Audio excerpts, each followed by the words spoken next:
ये एक ऐसा ला है जो आपको सच में जानने की जरूरत है। अब चाहे आप ऑलरेडी अर्निंग कर रहे हो या नहीं कर रहे हो ना, ये वीडियो जरूर देखना। अगर आप फाइनेंसेस को थोड़ा भी मैनेज करना चाहते हो तो ये आपके लिए काइंड ऑफ फर्स्ट स्टेप होगा। एंड अगर आप मेरी बात से एग्री करते हो तो वीडियो को लाइक जरूर कर देना। तो चलो हम बात करते हैं लोन की।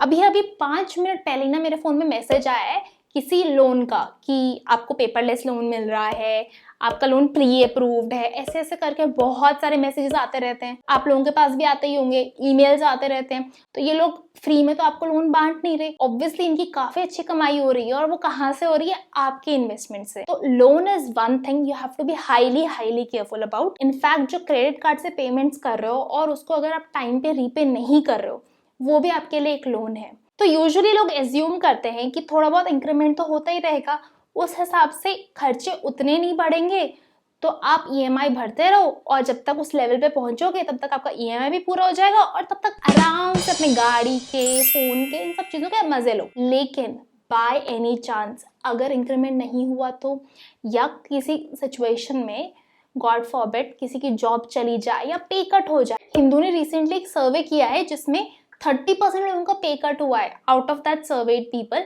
एंड 10% लोगों का जॉब लॉस हुआ है। It's a real possibility. आप ये नहीं बोल सकते हो कि ये चीज होगी ही नहीं। तो पहले मैं आपको दिखाती हूँ सिनेरियोस लैपटॉप में। सबसे पहला सिनेरियो, जब आप एज्यूम कर रहे हो कि आपकी जो सैलरी है वो हर साल 5% से बढ़ती जाएगी, और जो आपके खर्चे हैं वो भी उतने ही 5% से, इन्फ्लेशन का ले लो या कैसे भी 5% से बढ़ते जाएंगे।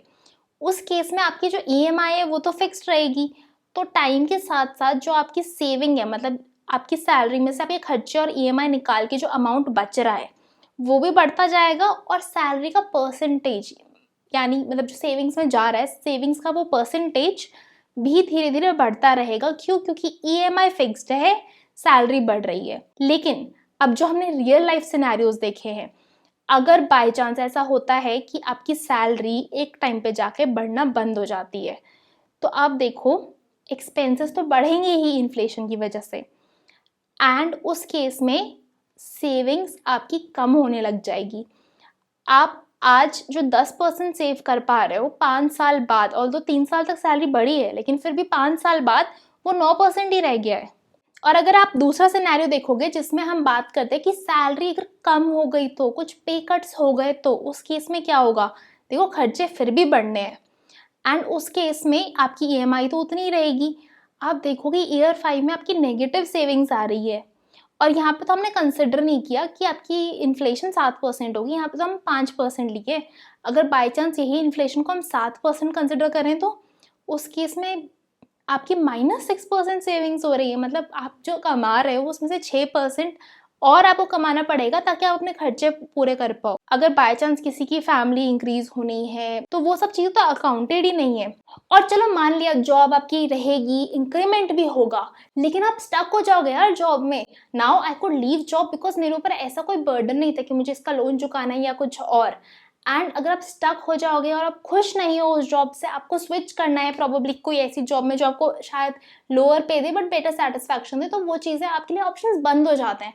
और कोई भी चीज़ जब तक आप अपनी खुशी से कर रहे हो आपको अच्छा लगेगा, लेकिन जब इतनी बड़ी मजबूरी बन जाएगी, सर पे इतना भार रहेगा, that's not good for your mental health also. तो मैं ये नहीं बोल रही हूँ कि आप कोई भी लोन मत लो, आपको बस 3 चीज़ों का ध्यान रखना है। सबसे पहला, इंटरेस्ट रेट होना चाहिए बहुत ही कम। ठीक है, इंटरेस्ट रेट अगर आपको 15% 20% लेना है उसका कोई पॉइंट नहीं है। दूसरा, अगर उस पर टैक्स एग्जेम्पशन मिल रहा है, तो मान लो आप 30% टैक्स ब्रैकेट में हो और आपको उस पर टैक्स एग्जेम्पशन मिलता है, मान लो आपका इंटरेस्ट रेट है 10%, तो वो लगभग 7% इंटरेस्ट के आसपास आ जाएगा जो इन्फ्लेशन से मैच करता है। तीसरा और सबसे इंपॉर्टेंट पॉइंट ये है कि आप जिस भी चीज के लिए लोन ले रहे हो, क्या वो आपकी इन्वेस्टमेंट है या वो सिर्फ एक एक्सपेंस है। एक्सपेंसेस के लिए आपको लोन बिल्कुल भी नहीं लेना है। तो आपका जो मोबाइल फ़ोन है, लैपटॉप है या कोई कार है, ये सब चीज़ें एक्सपेंसेस हैं, ये कोई इन्वेस्टमेंट नहीं है। आप प्रोबेबली बिजनेस के लिए लोन ले सकते हो अगर आपको सच में उसकी ज़रूरत है और कल को आप बिजनेस ग्रो करोगे। देन एजुकेशन लोन, अगर आप कोई ऐसी पढ़ाई कर रहे हो जिससे आपको पता है कि आपकी स्किल्स भी इंक्रीज होगी, आपका कल को पैकेज भी इंक्रीज होगा। तो ये सब चीजें आप कैलकुलेट कर सकते हो और सोच सकते हो। लेकिन बाकी सभी loans, specially personal loans, car loans, credit card loans, इन सब से आपको बचकर ही रहना पड़ेगा। होम लोन पे हम किसी और दिन बात करेंगे क्योंकि वो एक अलग ही टॉपिक हो जाएगा, बहुत सारे अलग मैटर्स भी आ जाते हैं इमोशनल लेवल पे भी। तो हम सेकंड पॉइंट पे बात करते हैं जो है इंश्योरेंस। तो दो इंश्योरेंस जो बहुत ही जरूरी है। सबसे पहले हेल्थ इंश्योरेंस सभी फैमिली मेंबर्स के लिए। अगर आपको नहीं पता कि कोविड और पोस्ट कोविड रिकवरी में भी लोगों के पहले 10-15 लाख जा रहे हैं, फिर अगेन उतना ही अमाउंट खर्चा हो रहा है, तो आपको इंश्योर करना है कि आपका हेल्थ इंश्योरेंस ऐसी चीजें भी कवर करे। जल्दबाजी में कोई इंश्योरेंस नहीं लेना। और मैंने हेल्थ इंश्योरेंस पे एक कंप्लीट वीडियो बनाया है, आप चेक कर सकते हो। उसके साथ साथ सेकेंड इंपॉर्टेंट चीज, बहुत सारी फैमिलीज ने अपने अर्निंग मेंबर्स लूज किए हैं और उसके बाद दे डोंट नो वो अब क्या करें, कोई अर्निंग का सोर्स नहीं है। तो जितने भी अर्निंग मेंबर्स हैं फैमिली में, सबका लाइफ इंश्योरेंस होना बहुत ज़रूरी है। और कौन सा लाइफ इंश्योरेंस? Term insurance. तो उसके लिए भी मैंने एक अलग से वीडियो बनाई हुई है, go and check that out as well. दो चीज़ों का ख्याल रखना, सारी डॉक्यूमेंट्स अच्छे से देखना, इंश्योरेंस पॉलिसी को सोच समझ के ही लेना।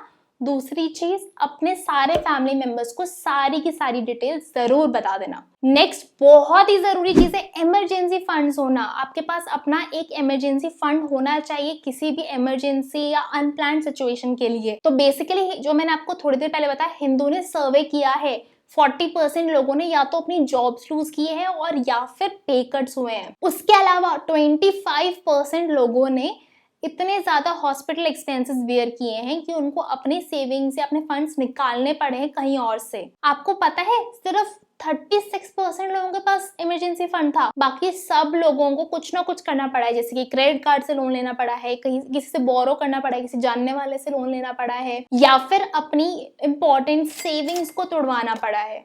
तो आपको ऐसी सिचुएशन में बिल्कुल भी नहीं आना है, आपको पहले से चीजें प्रिपेयर करके रखनी है।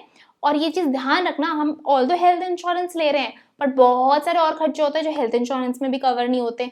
उसके साथ साथ कई बार ना हॉस्पिटल वाले, इनफैक्ट बहुत लोगों के साथ हुआ भी है, ये बोल दिया है कैशलेस फैसिलिटी नहीं अवेल करेंगे, आपको अभी पे करना पड़ेगा, बाद में आप अपने इंश्योरेंस कंपनी से क्लेम कर लेना। तो ऐसे इश्यूज भी आ रहे हैं। तो इसलिए बहुत ज्यादा जरूरी है आपके पास एक इमरजेंसी फंड हो, ना सिर्फ मेडिकल एक्सपेंसेस के लिए, बल्कि हो सकता है जॉब लॉस या पे कट की वजह से कुछ ऐसा टाइम आ जाए जब आप प्रोबेबली उस फंड पे ही रिलाई कर रहे हो। और इमरजेंसी फंड के लिए दो इंपॉर्टेंट पॉइंट्स आपको नोट करने होंगे।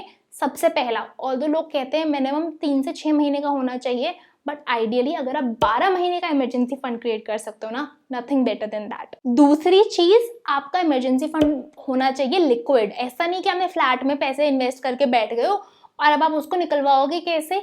एटलीस्ट 3 महीने का तो कंप्लीटली लिक्विड होना चाहिए, मतलब आज किसी ने पैसे मांगे ना, तैयार वैसे वाला लिक्विड। आपको पता है ये जो सर्वे किया है इसमें एक और चीज पता चली है कि सर्वे के बाद 65% लोगों ने काफी चीजें बदली है। या तो उन्होंने अपना इंश्योरेंस क्लेम इंक्रीज किया है, या अभी अभी इंश्योरेंस में इन्वेस्ट किया है, या फिर उन्होंने अपनी सेविंग्स इंक्रीज की है, अपनी इन्वेस्टमेंट्स इंक्रीज की है, खर्चा कम किया है, बहुत सारी चीजें।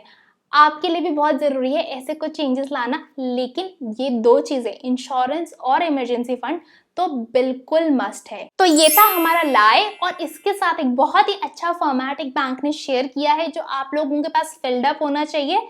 वो मैं अपने टेलीग्राम ग्रुप पे शेयर कर दूंगी। लेकिन अगर आपने अभी तक मेरा टेलीग्राम ग्रुप नहीं ज्वाइन किया है, make sure to join that also. And मुझे पता है आज मुझे वीडियो बनाना था about a day in my life, but ये चीज मुझे बहुत ही जरूरी लगी, सो मैंने सोचा क्यों ना इस पे वीडियो बनाया जाए। अब आप बाकी ये इंश्योरेंस वाले वीडियोस जरूर देख लेना।